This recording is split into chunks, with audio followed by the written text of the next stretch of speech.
ማራ ፕሮቶኮል ይበላል እንዴ ይላል። ፕሮቶኮል ሞባይል ቀምቶ መሮጥ ነው። ፕሮቶኮል የተሰጣ ልብስ ቀምቶ መውሰድ ነው። ፕሮቶኮል የሰው እንባን ማስለቀስ ነው እንጂ እኔን አይመጥንም እያል እየተኮፈስን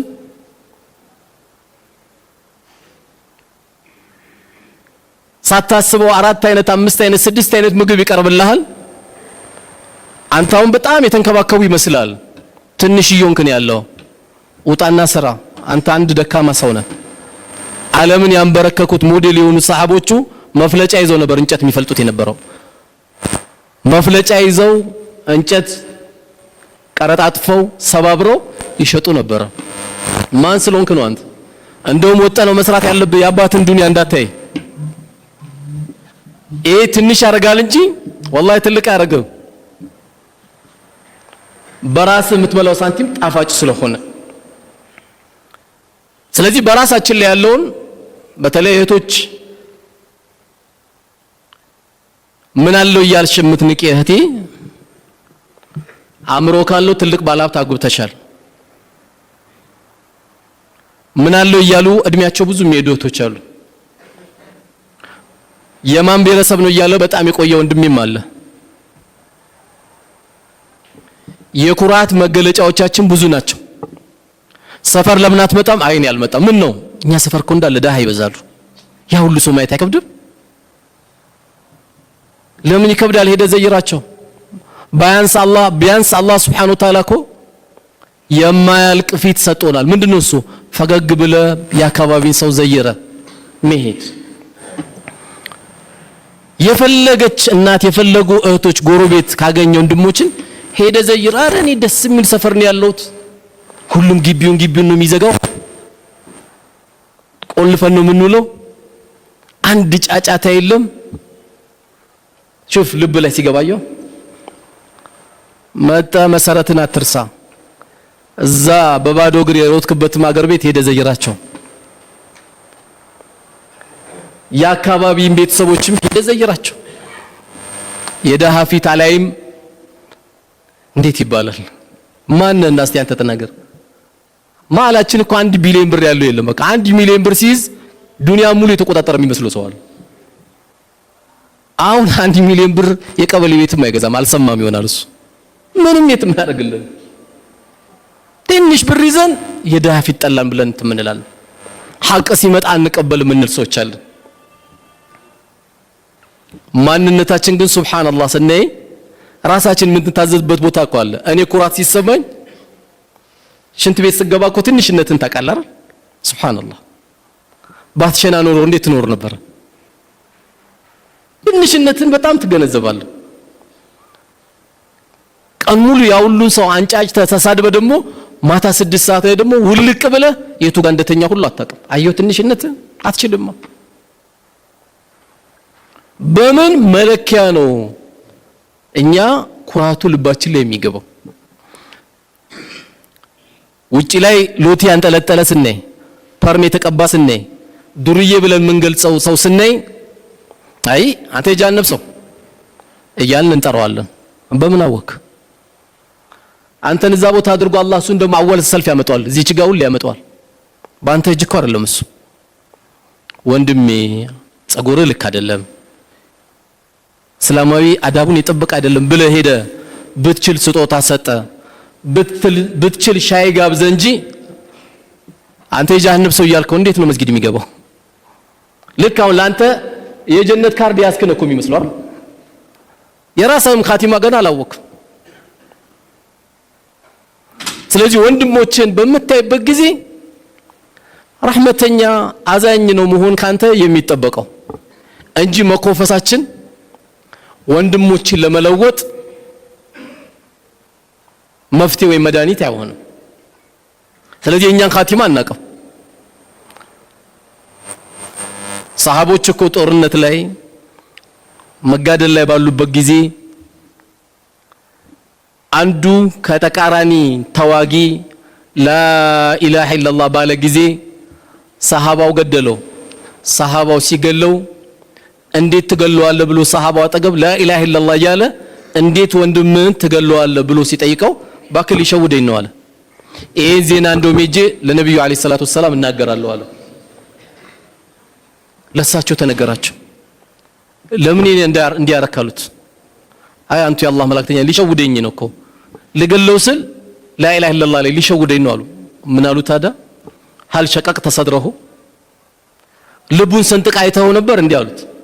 የውሸት ይበል የእውነት ይበል እዛ ጦርነት መሃል ላይ እንኳን መብት ምን ያህል እስላም እንዳከበረ ጦርነት መሃል ላይ እንኳን ልትነካው አይገባም ነበር አሉት። ሀል ሸቀቅተ ሰድረሁ ልቡን ሰንጥቃ አይተሃሉ ያሉት። ስለዚህ እኛ የራሳችን መጨረሻ እናቅ። አንድ ሰው ዱንያን ተሰናብቶ ሲሄድ የመስጊዱ ጀማ ሁሉ ማሻአላህ ማሻአላህ ይልጅ አላህ ወዶት ነው ከሞተው ከተባለ ይልጅ መች ሞተ? ወላሂ ምድር ላይ ላለው ሰው ምስክር ናቸው አሉ ነብዩ አለይሂ ሰላቱ ወሰለም። ምስክር ነው ለዚህ ወንድማቸው ለዚህ ልጅ እንደዚህ ልጅ ትልቅ ምስክር ነው። ስለዚህ ልባችን ላይ ኩራት ሲመጣ ያንን ትንቃለህ፣ ይሄን ትንቃለህ። የተለያዩ ሰዎች ጉዳይ ነገራት አረገደ ይቆጥላል። ይሄ ኩራት ነው። የዚህ አይነት ቋንቋ ከሙስሊም ከሙእሚን አይጠበቅም። በአላህና በመጨረሻ ቀን ያመነ ጥሩ ንግግር ይናገር ወይም ዝም ይበል። ጉዳይ ሲነገር ትጨነቃለህ፣ ግባበት ስትባል ነፍስያ ይመጣብሃል። የተለያየ ጉዳይ ለአላህ Subhanahu Wa Ta'ala ሲሾመን በማንኛውም ጉዳይ ሲሾመን ጉዳዩ ላይ የምትጨነቀው ለምንድን ነው? ለጉዳዩ ሳይሆን ለነፍስ ይሆናል። እንዴት ደፈሩኝ ይላል። አንዳንድ አባቶችም አሉ ልጃቸውን መጥቶ አንድ ሰው ሲጠይቃቸው እንዴ ግን እሱ ልጅኛ ቤት እንዴት ደፈረ ይላል። በበር ነው የመጣው፣ በመስኮች መጣ ይልጅ። በበር የመጣ ሰው ግንባሩን ስመህ ነው እንጂ መቀበል ያለብህ። ልጅን የጠየቀ ሰው እኮ ትልቅ ሰው ነው፣ አክብሮካል፣ አላህን ፈርቷል። ሰው ዛሬ እንኳን ወንድን ለሴት ሴትን ለወንድ ይቀርና ወንድ ለወንድ እንጋባ እኮ ብሎ እየጠየቀ ነው አይደል እንዴ? እንደገና ወደ እንስሳት መለወጥ አለብን ብሎ እንስሳቶች ራሱ እኮ ክልክል የሚያደርጉት ነው። እንስሳቶች ወንድ የሆነ እንስሳ ወደ ሴት እንስሳ እንጂ ወንድ የሆነ እንስሳ ወደ ወንድ እንስሳ እንትን አይልም፣ አይቀርብም። ከእንስሳት በታች ነው ብሎ ይሄን እየጠየቁ ነው። እንዴት እነዛ ቤተሰቦች እነዛ ዘሮች የኛን ቤተሰብ እንዴት ደፈሩን የሚላል ዛሬ ወላሂ በስልክ የተነገረኛል። ዛሬ እንዴት እሱ ልጅ ደፈረን ለምንድን ነው ያሉሽ ስላት አንደኛ 15000 ብር ብቻ ነው ደሞዙ ብሎ አባት ያነሱብኝ አለች። ሁለተኛ እንዴት እኛም ቤት እሱ እንዴት ደፈረ? እቺ ልጅ እኮ የጎመን ዘር ያክል ኢማን ልቧ ላይ ስላለ እንጂ እኮ አርግዛ መግባት አቅቷት እኮ አይደለም። በርቺ አብሽሪ እኔ ጨርስልሻለሁ ጉዳይሽን ነው መባል ያለበት። በዚህ የተነሳ ልጆቻቸውን እድሜ የሚያረዝሙ አባቶችም ካለን በየትኛውም አጋጣሚ ይህን ፕሮግራም እንከታተል ካለን አንተ ቤት አንኳክታ የመጣች ባባ አንድ ልጅ ሊያገባኝ ሽማግሌ ልላክ እያለ ነው ቀድሜ ልንገር ካለች እንዴት የኛን ቤት ደፈራት በል። መሰረታችን ደግሞ አንርሳ። በአብዛኞቻችን በአንድ ክፍል ቤት ውስጥ ነው ያደግነው አይደል? 9 ሆነን ነው ያደግነው። እግራችን ውጪ አድሮን አይደል ያደግነው? አንድ ብርድ ልብስ ለ9 ለ7 አይደል እንዲያደግነው? ይሄ ሲጎትት ያ ሲጎትት በጫማ ጥፍ እየመታው በቦክስ እየመታው እየወሰድክ በእንዲህ አይደል እንዲያደግነው? እኛም ቤተሰብ ዛሬ 00 መኪና ስለያዝክ ነው እንዴ? ነገ ይቀበላል አላህ ከፈለገ። ሁሉም በሱ እጅ ነው እኮ። ኒስትሮ ለምን አይመጣም? አክብሮ ካለ አንተ ትልቅ ሰው ነው፣ ትንሽ ልጅ አይደለም። የኛ ዘር ሚል ካለ ነብዩ አለይሂ ሰላቱ ወሰለም የቁረይሽ ዘር ናቸው።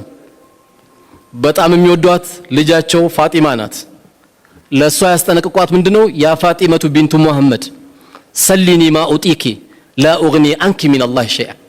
አንቺ ሎግ ማረግ ያደረስኩሽ ልጄ ሆይ የፈለግሽውን ነገር ጠይቅኝ እሰጥሻለሁ፣ አላህ ዘንድ ግን ምንም አላደርግልሽም ማለት።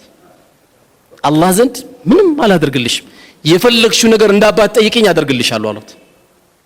የቁረይሽ ዘር ናት እኮ ፋጢማ። ለምን አልተንቀባረችም? አላደረገችም። ዛሬ የኢማም ልጅ ከሆነ የሸኽ ልጅ ከሆነ የኛ ዘር የሚላል አይደል? አንዳንዴ የኛ ዘር እኮ የወልዮች ዘር ነው ይላል። የኛ የሸይጣን ዘር ነው እንዴ? ማንም የሸይጣን ዘር የለም። የዚህ ሁሉ የተሰባሰበው የወልይ ዘር ነው። መስጊድ አይደል እንደገባ ነው። ወልይ ሲባል የሆኑ ካባ የለበሱ ዱላ ያዙ ሰውዬ እንዳይመስሏቸው። የሰገደ የሰዋቅ ያልበላ ነው ወልይ። ያለቀ ይሄ ሁሉ ወልይ ነው። የአላህ ወልይ ስለሆነ እዚህ ቤት የገባው። እኛ ወልይ ለምን አሰግድም ሲባል አይ እኛ አያታችን በደንብ ሰግደውልናል ይላል። አጃይብ። አንዳንዱ እኛ የቃጥባሬ ዘር ነን ይላል። ቃጥባሬ መቻወካቸው ብታቃቸው ቃጥባሬ ዘር ነኝ አትልም ነበር። ሰኞና ሐሙስ የማያመልጣቸው የአላህ ባሪያ ነበሩ። የጣፈጠ ምግብ ሲያገኙ አላህ በዚህ ቆንጆ ምግብ ምን ይሉኛል የሚሉ የነበሩ ናቸው። ታሪካቸውን በደንብ ወቃቸው። አላወቃቸውም። ለይል ሰላት አያመልጣቸውም። እንዳንተ 5 ሰዓት አይደለም የሚነሱት። የዚህ ዘር ነኝ መጀመሪያ ወቃቸው እሳቸውን። እኔ ከድር ዘር ነኝ፣ እኔ የዚህ ዘር ነኝ። የለም ምንም አይጠቅምም። ላንተም ለኔም የሚጠቅመን አላህ እንደው ትንሽ ሰበብ አድርጎ የሚቀበልን ስራ ሰርተን መሄድ ብቻ ነው እንጂ የዚህ ዘር ነኝ የዛ ዘር ነኝ የለም። አብዱል ቃድር ጀላሊን ታሪኩን ብታይ የአላህ ባሪያ፣ ከድርን ብታይ ሱረቱል ዩሱፍ ላይ ሱረቱል ካፍ ላይ ታሪካቸው የተቀመጠ የአላህ ትልቅ ባሪያ።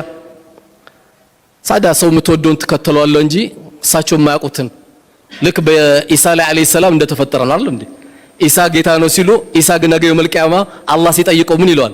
አንተ ቁልተ ሊናስ ተኺዙኒ ወኡሚሂ ኢላሂ፣ እኔና እናቴን ከአላህ ውጪ ጌታ አድርጋችሁ ያዙ ብለ እናትን ከአላህ ውጪ ጌታ አድርጉ ብለ ያዙ ብለ ተናግረሃል ሲለው ለኢሳ ወይም ለኢየሱስ አላህ ሰላሙን ያወርድበትና ምንድነው የሚለው? ቃለ ሱብሃነክ። አየው ጌታዬ ጥራት ይገባ፣ ጌታዬ ጥራት ይገባ። ቶሎ መልስ ውስጥ እኮ አልገባም። ጥራት ይገባ። ኢን ኩንቱ ቁልቱ ፈቀድ አሊምተ ብዬ ከሆነ አንተ ታውቃለህ። ተዕለሙ ማ ፊ ነፍሲ ወላ አዕለሙ ማ ፊ ነፍሲክ። አንተ ውስጥ ያለውን ያላቅም እኔ ውስጥ ያለው ግን አንተ ታውቃለህ።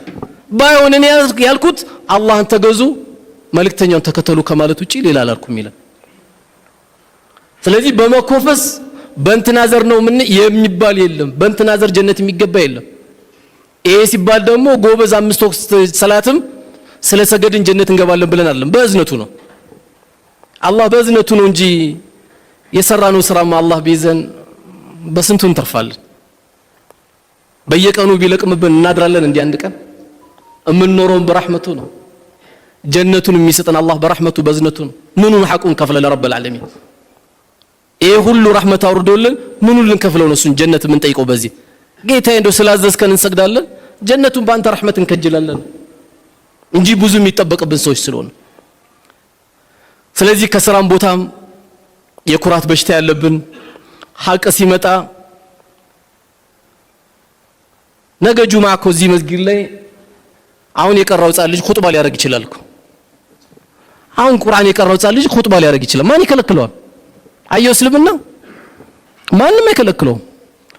ቁርአን መቅራት ይችላል አይችልም? ይኹጥባል አይኹጥብም ነው እንጂ የሚባለው ይሄ ጻል ልጅ አይባልም። እንዴት ከጻል ልጅ ሐቅ እቀበላለሁ አይባልም። ትላንት ከተወለደ ልጅ አይባልም። ኩራት ያለበት ሰው ደግሞ አንድ ሐዲስ አያውቅም፣ መስማትም አይፈልግም። መስጊድ ላይ የሆነ ነገር ሲሰማ ደግሞ ያንቀጠቅጠዋል። በቃ ወባ ይነሳበታል። ገና ሰላም አለይኩም ወራህመቱላህ ሰላም አለይኩም ላጥ ብሎ ይወጣል። አንድ ሐዲስ የለም። መስጊድ ፕሮግራም ሲነገር ግን የሚያንቀጠቅጠው ሰው አለ። ቁጭ ብሎ ለመከታተል ይቀርና አይከታተል፣ ሸሩን እንኳን የማይቀንሳል። ኩራት ከባድ በሽታ ከቀረበልህ ብላ። ለዚህ ነው ነብዩ አለይሂ ሰላቱ ወሰለም የመጨረሻ ነው ሰላሰቱ ላ ይከሊሙ ላሁ የውመል ቂያማ ወላ ዩዘኪሂም ወለሁም ዐዛቡን አሊም አሉ። 3 አይነት ሰዎች አላህ የውመል ቂያማ በረህመት አይኑም አያቸውም፣ ከወንጀላቸውም አያጸዳቸውም፣ ለነሱ ብርቱ ቅጣት አለባቸው አሉ። የመጀመሪያው አንደኛው ከነዚህ 3 ውስጥ ማን ነው? ሸይኹ ዛኒ ነው። የሽማግሌ ዝሙተኛ ስሜቱ በርዶለት ተስቢህ ተህሊል ተህሚድ አድርጎ ወደ ቂብላ ዞሮ የመስጊድ ውበት የሽማግሌ ውበት መሆን ሲገባው ከዚያ ጸያፊ ነገር ያልወጣ የሽማግሌ ዝሙተኛ ከማያጸዳቸው ሰዎች አንዱ ይሄ ነው። ሁለተኛ ደግሞ ወዓይሉ ሙስተክቢር የደሃ ኮራተኛ። ለምን የደሃ ኮራተኛ ተባለ? ለኩራቱ መነሻ የለውማ። ብላ አረ ወላሂ አሁን በልቻለሁ ይላል። አፍንጫው እኮ ተጣሟል እኮ ሮቦት አሁን ጠግቤያለሁ ወላሂ አሁን ይላል። ምንም የለም እኮ ኩራት ወጥር አድርጎት ስራ ይገኛል። አይ ከነዚህ ልጆች ጋር እንኳን መቀላቀል አያስፈልግም። አይ ስራው ቢቀርብኝ ይሻላል። አይ አልገባም እዚህ አይነት ቦታ ስራ ይላል። ሰርግ ይጠራል። አረ ምን ብዬ ነው የሚሄደው? ደግሞ ከነዛ ጋር ልቀላቀል? ማን አንተ? አሁን ከየቱ ጋር አንተ ያለው? የለም እኮ ምድር ላይ የለም። ካልተቀላቀልክ፣ ካልሰራ፣ ካልበላ፣ ካልሰገድክ፣ ወንድሞች ጋር ካልተገናኘ የለም እኮ አንተ። ከሁሉም የለም። ይሄ ሁለተኛው ሰው ነው። ሶስተኛ ደግሞ ውሸታም መሪ ወይም ውሸታም ንጉሶች፣ አንድ ህብረተሰብ የሚያገለግሉ ውሸታም መሪዎች። እቺ ዓለም እንዴት እንዳለች እንደምታዩት በሚገርም ሁኔታ ነው ያለው። የተለያየ ነገር እናደርጋለን ይለዋል፣ የለም። ይሄ እንግዲህ ያው እናንተ በደንብ ታውቁታላችሁ። እኔ ካብራራሁት ያው ለሁለተኛ ጊዜ ቂሊንጦ ታስገቡኛላችሁ። አጠቃላይ ግን ሶስት አይነት ሰዎች አላህ በረህመቱ የማያቸው ከወንጀል የማያጸዳቸው ቅጣታቸው ብርቱ የሆነባቸው ሰዎች የደሃ ኮራተኛ፣ የሽማግሌ ዝሙተኛ፣ የመሪ ውሸታም። መሪ ሆኖ ውሸታም። ልጆችንም ማስለመድ ያለብህ ባባ ጧት ስትወጣ ኮንት እንገዛላለሁ ብለኝ ነበረ ስትባል ልጄ አላህ ላለውም በለው። ወላሂ ልገዛልህ ስል ለምን ትለዋለህ? አላህ ላለውም ልጄ በቃ ከዚህ ያስለምደው። እሱም የሆነ ቦታ ተጠርቶ ሲጠይቅ አላህ ላለውም ማለት ይጀምራል። አደገ ማለት ነው። ገብቷል? በዚህ ነው ልጅ ማሳደግ ያለብህ። ስለዚህ ኩራት የሚባለው ነገር በማህበረሰባችን እንዳንቀራረብ፣ ኒካ እንዳይተሳሰር፣ አንዱ ዘር ከአንዱ ዘር እንዳይተዋወቅ ያደረገን ኩራት ነውና አላህ Subhanahu Wa Ta'ala እኔንም እናንተንም ከኩራት አላህ ይጠብቀን። ሐቅን ከሚቀበሉ ሰዎች አላህ ያድርገን። ልቦናችን ከማንም ይሁን ከምንም ለሐቅ ነገር ምንበረከክ ሰዎች አላህ ያድርገን። ዓለም الإسلام ካለበት ውጥንቅጥ አላህ ይድረስለት፣ አላህ ይድረስላቸው። ሕፃን ሳይሉ ሴት ሳይሉ ለሚያርዱ ለሚገሉ ሁሉ አላህ ይበቀላቸው፣ አላህ ይበቀላቸው። የሞቱትንም የሸሂድ ደረጃ አላህ ይስጣቸው። እኛም ዝም ብላችኋል ብሎ አላህ ከሱ ቁጣ አላህ ይጠብቀን። ወንድሞቻችን አላህ ይድረስላቸው። የተበደለው ሁሉ አላህ ይድረስለት፣ ከመበደልም አላህ ይጠብቀን። አንድም ሰው ዱንያ ላይ ስንኖር ሳያዝንብን ከአላህ ጋር የምንገናኝ አላህ ያርገን። አላህ ይድረስላቸው። ቢያንስ ዓለም ጭንቅ ነው ያለችው፣ እጃችን አውጥተን ያ ረቢ ፈርጃቸውን በል እስቲ።